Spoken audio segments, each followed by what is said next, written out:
Bonjour à tous, bienvenue dans mon portefeuille PEA épisode numéro 35.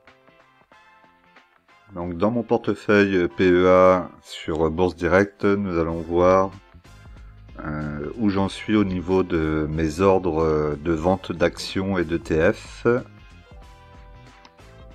et mon tableau de dividendes sur le mois de mai. Alors avant de passer à tout ça, je vous rappelle que je ne suis pas un conseiller financier. J'ai pas de compétences particulières en bourse, je ne suis qu'un amateur, un particulier qui montre ce qu'il fait et sans autre idée derrière. Alors on se retrouve donc sur mon portefeuille, donc PEA de Bourse Direct. Sur le portefeuille, on peut voir qu'actuellement je suis à 12 672,91 €. En espèces, j'ai 514,47 €, dont une partie déjà allouée à l'achat d'actions Euronext. Alors, je ne sais pas si ça va passer tout de suite, à mon avis, on n'ira pas forcément ce mois-ci, il va peut-être falloir être un peu patient. Je vais laisser la ligne, de toute façon l'ordre est passé pour l'année, donc on va laisser faire les choses. Ensuite, pour les actions que j'ai mis en vente, qui ne passent pas encore, mais on n'est plus très loin, on a l'ETF Nasdaq 100. Donc là, j'ai mis un ordre de vente à partir de 32,07 €, et là, nous sommes à 32,62 €. Donc j'ai bon espoir que d'ici peut-être la fin de semaine ou au milieu du mois, l'ordre soit passé pour récupérer de la liquidité. Donc on a la même chose sur le Lyxor Corée, donc qui est mise en ordre de vente à 19,05 €, et actuellement on est à 18,88 €. Donc c'est pareil, j'ai bon espoir aussi que ça soit vendu la semaine prochaine ou semaine prochaine, ce milieu du mois, pardon. Ensuite, toujours en attente de vente, on a Nacon en action. Donc j'attends au moins qu'elle dépasse mon PRU pour pouvoir la vendre et récupérer de la liquidité. Et on a aussi Gossin, qui pareil, j'attends qu'elle repasse au moins au-dessus du PRU pour la revendre. Alors je me suis mis un prix ici, mais j'attendrai pas ce prix-là pour les revendre. Je vais récupérer la liquidité. Et après je vais attendre de voir ce que le marché va faire, puisqu'actuellement c'est un petit peu... voilà, on ne sait pas si ça va continuer à monter, si on va battre des records, si on va redescendre. Donc je préfère avoir de la liquidité, puis voir un peu ce qui va se passer, et pouvoir, comme je vous l'ai déjà expliqué plusieurs fois, renforcer maintenant les lignes que j'ai entrées dernièrement. L'action dont je voulais vous parler qui m'étonne pour le moment, alors peut-être qu'on va commencer à avoir l'effet dans la semaine, il s'agit d'Orange. Vous avez dû entendre parler de la situation actuelle avec la coupure du réseau d'urgence qui est géré par Orange, avec notamment des morts malheureusement. Donc il devrait y avoir sans doute une enquête. Et je suis étonné de voir que le marché n'a quasiment pas réagi, il n'y a pas eu de chute. En tout cas moi j'en ai pas vu. Donc on va voir s'il se passe quelque chose et si le marché réagit la semaine prochaine. Voilà, donc action à suivre, hein, on va voir ce qui va se passer. Ensuite, qu'est-ce qu'on peut regarder? Donc on va déjà les remettre dans l'ordre des plus-values. Voilà, on peut voir ici Total, donc qui est passé maintenant avec le nom de Total Energy. Donc ils ont changé la nomination de l'action, même de l'entreprise. Donc ils veulent se tourner un peu plus vers l'énergie, on va voir ce que ça va donner. Hein. Pour le moment, ils continueront à faire du pétrole quoi qu'il arrive. Hein. Ils vont pas couper le pétrole du jour au lendemain, mais ils devraient le faire progressivement. On peut voir aussi que pour les nouvelles actions que j'ai achetées, Airbus continue à bien évoluer. Hein. On est maintenant à 109,92 €. Donc très bien, très bien. On verra par la suite.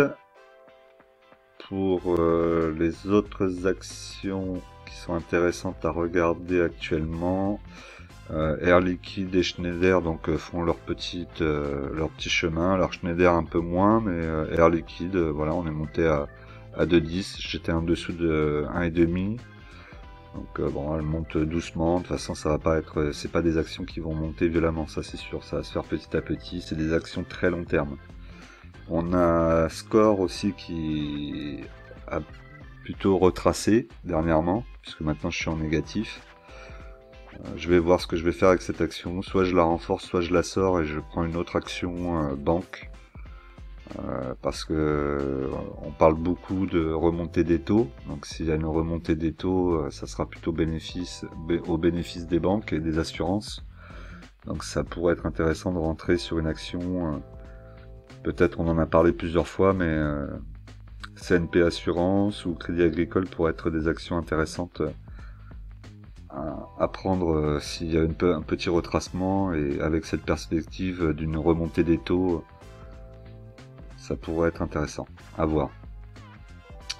On a Ubisoft aussi, j'aimerais bien pouvoir reprendre un petit peu, alors toujours essayer d'être à 20 actions. Si je pouvais baisser mon PRU aux alentours de moins de 60, aux alentours de 59 quelque chose, ça serait l'idéal.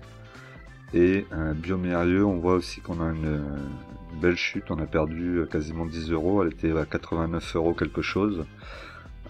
Pareil, j'aurais voulu en reprendre, et c'est le manque de liquidité qui me bloque. C'est pour ça aussi que je veux vendre là, pour retrouver de la liquidité et pouvoir vraiment bien profiter de tous les retracements des actions que j'ai décidé maintenant de garder. Voilà pour le portefeuille. Neoen, bon, on n'a toujours pas de mouvement vers le haut. Pareil, c'est un dossier où il faudra être patient. Ça sera possible effectivement que j'en rachète pour essayer de grossir la ligne. Peut-être une vingtaine d'actions, ce serait pas mal. Même si je reprenais maintenant une vingtaine d'actions, ça pourrait quand même être intéressant. J'aurais mon PRU en dessous ou pas loin des 40 euros. Ça pourrait être une hypothèse. Bon, c'est à voir. Je vais peut-être attendre encore aussi pour voir ce qui se passe. Est-ce qu'elle monte? Est-ce qu'elle continue à descendre en dessous des 30 euros? Ça serait quand même plus intéressant pour faire bien descendre le PRU. DBT, bon, DBT, elle est là, elle y reste. Je pense que celle-là, je vais avoir du mal à la vendre. Mais encore une fois, c'est une toute petite ligne, hein. On est à moins de 50 euros. Donc bon, je vais attendre et puis on verra bien. On verra bien ce qui s'y passe. Voilà pour le portefeuille. Alors on va regarder mon portefeuille PEA PME. Donc toujours en attente d'achat, hein. Il y a des ordres de mis, mais pour le moment ce n'est pas venu dessus. On n'est plus très loin là pour Verimatrix, hein. On est à 2,13 €. Et moi j'ai mis mon ordre à 2,06 €. Donc je pense que ça devrait... J'espère que ça devrait venir le chercher peut-être cette semaine, et après remonter. Ou si ça redescend, ben j'en reprendrai un petit peu. Artefact, en revanche, on est quand même assez loin, donc pour le moment, je pense pas que ça va venir le chercher tout de suite. Alors, comme toujours, avant de continuer, je vous rappelle de penser à vous abonner, à cliquer sur la cloche pour recevoir les dernières vidéos, à liker et à laisser un commentaire pour me dire ce que vous pensez de la vidéo, et aussi pour aider la chaîne au référencement. Pensez aussi que vous pouvez me rejoindre sur Telegram et Instagram. Alors maintenant on est sur mon tableau de dividendes. Donc pour les dividendes du mois de mai, donc on voit donc Sanofi 48 €, Nexity 68 €, donc ce qui me fait 116 € de gagner ce mois-ci en dividendes. On peut voir que là pour début juin j'ai touché aussi le dividende de GTT. Donc 30,43 €, en principe il est en 2 fois, je devrais en avoir un autre au mois de novembre. Donc ça commence à prendre forme au niveau des dividendes. Ça c'est plutôt positif. On voit ici donc pour l'ensemble des dividendes touchés depuis le début de l'année, je suis à 170,60 €. Ce qui est plutôt bien pour une première année complète. Elle n'est pas complètement finie. De dividendes. Mon objectif, en tout cas les calculs que j'avais fait, on devrait être aux alentours de 382,12 €. Ça sera à mon avis un petit peu moins que ça. Ensuite, qu'est-ce qu'on peut voir? On peut voir ici donc les ventes qui ont été faites donc par rapport aux ETF. Donc là, ETF Asie, Japon, le SP500, Rubis aussi que j'ai vendu.